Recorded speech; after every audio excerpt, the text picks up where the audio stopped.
ይህ ኢንሻአላህ የመጨረሻ ፓርት ነው። ስለ ቀብር ጥያቄ ምን ላይ ነበር ያቋረጥነው? የሰው ልጆች ቀብር ገብተው 3 ጥያቄዎችን ይጠየቃሉ። ማንኛውም ሰው ትክክለኛ አማኝ የሆነ ሰው እነዚያን ጥያቄዎች በሚጠየቅ ጊዜ በትክክለኛው መንገድ ይመልሳል። ከዚያም አምላካችን አላህ በትክክል መልሷልና ባሪያዬ ከጀነት መስተንግዶ አድርጉለት ተብሎ ቀደም በጠቀስኩት ቪዲዮ ላይ በዚያ መሰረት መስተንግዶ ይደረግለታል።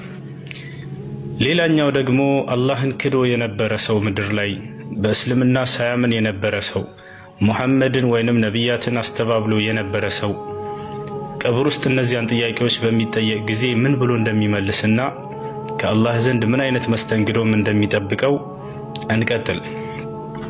ነቢያችን ሰለላሁ ዐለይሂ ወሰለም እንዲህ አሉ ቀጥለው፣ አላህን ክዶ የነበረ ሰው ምድር ላይ ቀብር ውስጥ ልክ እንደ አማኙ ይጠየቃል 3ቱን ጥያቄዎች አሉ። ምን ተብሎ ይጠየቃል? የመጀመሪያው ጥያቄ መላእኮች ናቸው የሚጠይቁት።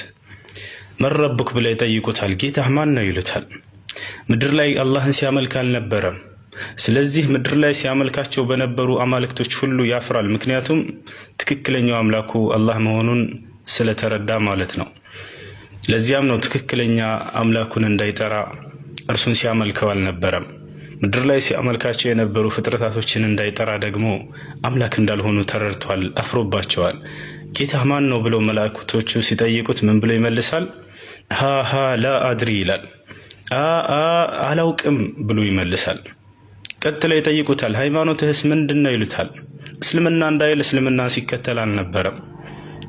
ሲከተል የነበረውን ሃይማኖት እንዳይመልስ ያንን አፍሮበታል። ሃይማኖት ትክክል እንዳልሆነ ተረድቷል።